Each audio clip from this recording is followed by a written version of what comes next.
பார்க்க ஆனந்தம், பறவை போல உல்லாசம், வேலையின்றி யாரும் இல்லை எங்கும் சந்தோஷம்.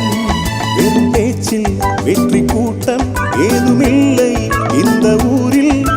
கள்ளம் கபடம் வஞ்சகமின்றி கண்ணியமாக ஒற்றுமை உணர்வுடன் வாழும் சிங்கப்பூர். அக்கறை சீமை அழகினிலே மனமா